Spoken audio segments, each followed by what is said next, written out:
ఇది తింటే అది గుడికి పోకూడదేమో, ఇది తింటే అది అది ఎట్లా మనకు మనసుకు ఉండాలి. కానీ మన మనసు మంచిగా స్వచ్ఛంగా ఉన్నప్పుడు ఏం తింటే ఉంది, అన్ని తినడానికే సృష్టించినాడు.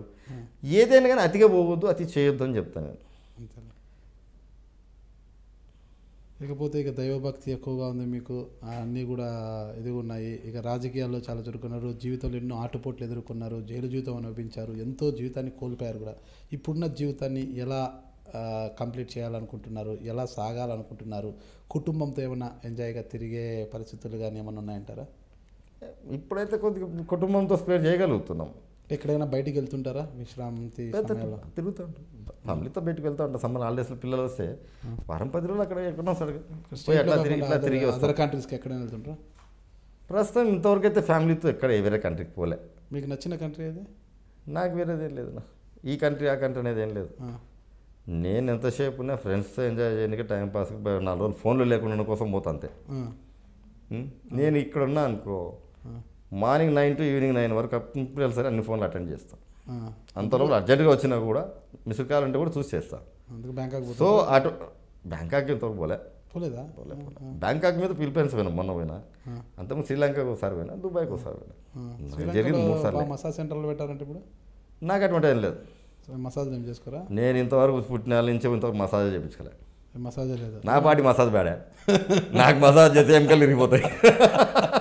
అంతే మసాజ్ వాడి కాదు నాకు. ఓకే, మూవీలు ఎక్కువ చూస్తుంటారా? లేదన్నా, 91 లాస్ట్ సినిమా ఏది? నాగార్జున విక్కీ దాదని ఏదో లాస్ట్ సినిమా. తర్వాత 2004 తర్వాత పిల్లల కోసం స్టార్ట్ చేసి శ్రీరామ్ దాసు, తర్వాత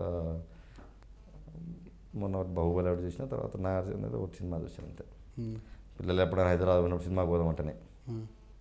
నాకేం సినిమాల మీద ఇంట్రెస్ట్ ఏం లేదు.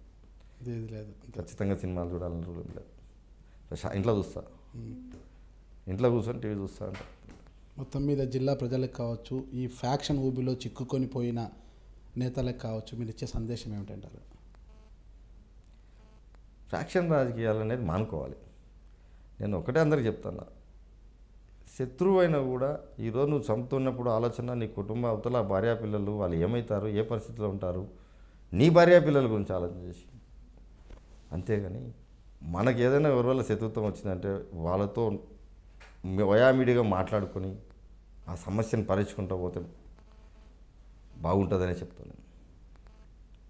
ఎక్కడ కూడా ఫ్రాక్షన్ను ఎంకరేజ్ లేకుండా ప్రతి ఒక్కరం, ప్రతి పార్టీ వాళ్ళు కానీ, లీడర్లు కానీ, సంఘ సంస్కృతులు కానీ ఇటువంటివి తీసుకొని పోగలుగుతున్నాయి. సర్వీస్ చేసినట్లు ఉంటుంది, పబ్లిక్ న్యాయం జరుగుతుంది, గ్రామాల అభివృద్ధి అవుతాయి. ఈ ఫ్రాక్షన్ వల్ల చాలా చోట్ల గ్రామాల అభివృద్ధి లేదు.